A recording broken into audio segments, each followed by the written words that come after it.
Donc bonsoir à toutes et tous. Donc on m'a demandé d'intervenir sur l'axe de la solidarité internationale, donc précisément à l'égard de la Palestine. Et donc à ce titre-là, je vais aborder deux points qui sont d'une part donc, la campagne Un bateau français pour Gaza et d'autre part la campagne BDS France. BDS pour boycott, désinvestissement, sanctions contre l'État d'Israël. C'est au titre de passagère de Louise Michel que donc, je ferai part de mon expérience dans la flottille 2 de la Liberté. Vous n'êtes pas sans savoir, puisque fort heureusement il y a eu en l'occurrence sur cette question-là une grande mobilisation populaire et citoyenne, et qu'en l'occurrence la campagne Un bateau français pour Gaza incarne ce qu'il est possible de faire de la part des peuples, et je dis bien des peuples, face à l'inertie et à la tétanie et au refus du courage politique de nos gouvernements et de nos gouvernants. Et que si nous avons pu aligner deux bateaux, à savoir le Louise Michel et le Dignité El Kahama, tout en symbole, c'est grâce justement à notre mobilisation en tant que citoyens de ce pays. Juste pour mémoire, je vous rappelle qu'en l'espace de quelques mois, une campagne qui a débuté simplement en octobre-novembre 2010, au bout de quelques mois, nous avons réussi donc à récolter 700 000 € pour acheter deux bateaux. Et il faut savoir que 85% de ces dons ont été le fait de citoyens et ont consisté en des récoltes, en tout cas en des dons de moins de 100 €. Donc une formidable mobilisation populaire, citoyenne, une formidable aussi mobilisation des consciences, de la conscience citoyenne, face à finalement un arsenal et un rouleau compresseur qui a été mis en place de la part et de l'Union européenne et des États-Unis et du gouvernement israélien, et en l'occurrence sur place à Athènes, le blocus de Gaza s'est déplacé à Athènes et nous avons été assiégés à Athènes durant une dizaine de jours, puisque au final le Louise Michel est séquestré encore dans le port du Pirée à ce jour-là, et que seul le Dignité El Kahama, bravant et la marine israélienne et le blocus mondial, a réussi à rentrer dans les eaux internationales fin juillet 2011 et à atteindre Gaza à peine à quelques miles, avant d'être intercepté par l'armada que vous avez pu constater de la part du gouvernement israélien, la marine israélienne.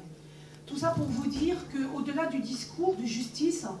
je suis persuadée depuis mon engagement qui date d'une dizaine d'années sur cette cause en particulier, mais pas simplement, que c'est réellement les citoyens et les peuples et les individus, donc nous, qui sommes à même d'établir un réel contre-pouvoir,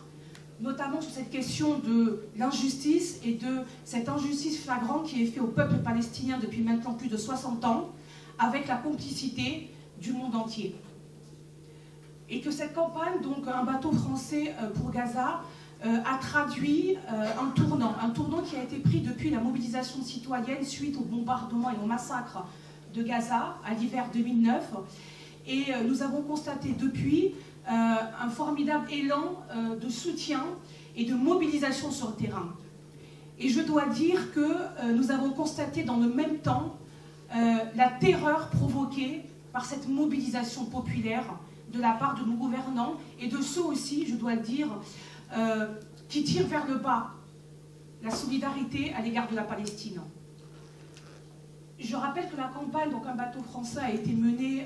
par le collectif national pour une paix juste et durable entre Palestiniens et Israéliens et la plateforme des ONG françaises pour la Palestine. Que, y compris dans ces espaces de solidarité, qui sont sur ces questions depuis des décennies aussi, les mêmes clivages apparaissent, les mêmes interrogations, les mêmes questionnements affleurent, et c'est toujours les mêmes qui sont suspectés parce que, on va dire, d'origine ou d'obédience arabo-musulmane. Et que finalement, nous avons été aussi souvent renvoyés par des organismes qui se sont institutionnalisés sur cette question, à des questions aussi de clivage à l'autre, et à des sommations de prendre parti, ou en tout cas de se positionner contre le Hamas. Notre réponse, et la réponse du peuple français dans la campagne Un bateau français pour Gaza, a été de dire que nous sommes solidaires de tous les Palestiniens et que notre engagement et notre résistance et notre lutte allaient à l'endroit de tous les Palestiniens au-delà de leurs appartenances, comme nous, citoyens de ce pays, nous sommes mobilisés au-delà de nos appartenances particulières. Nous sommes mobilisés pour la dignité, pour l'humanité, pour le respect du droit international, contre le blocus inhumain que subissent 1,5 million de Gazaouis depuis plus de 4 ans maintenant, et que face au silence de nos gouvernements, c'était nous, citoyens, avec une conscience militante, mais pas forcément militante, puisque des individus, simplement par humanisme, ont donné quelques euros bien souvent,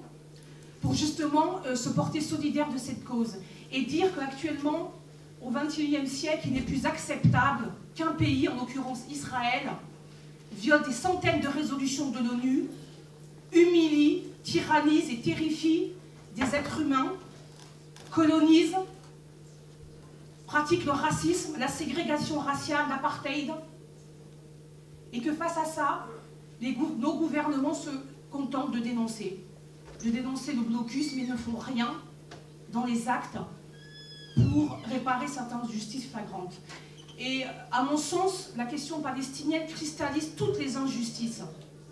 que nous vivons de par le monde. En termes de silence, tout ce qui est fait dans le sens du soutien de la solidarité à la Palestine est invisibilisé, est dénaturé, est disqualifié, est soumis à suspicion. Et que finalement, depuis l'hiver 2009, avec ces massacres, nous avons réussi, alors je parle nous en tant que citoyens, en tant que militants également, à mettre le focus, le temps de cette campagne et de cette mobilisation populaire sur l'iniquité que subit tout un peuple depuis des décennies. Et la campagne Un bateau français pour Gaza, elle est la victoire d'abord de cette conscience citoyenne et de ce qu'il est possible de faire quand justement nous nous mobilisons toutes et tous ensemble pour une cause, au nom de principes. Quand nous étions à Athènes, nous n'avions aucune étiquette politique. Nous ne mettions en avant aucune appartenance philosophique, religieuse ou autre. Nous étions des citoyens du monde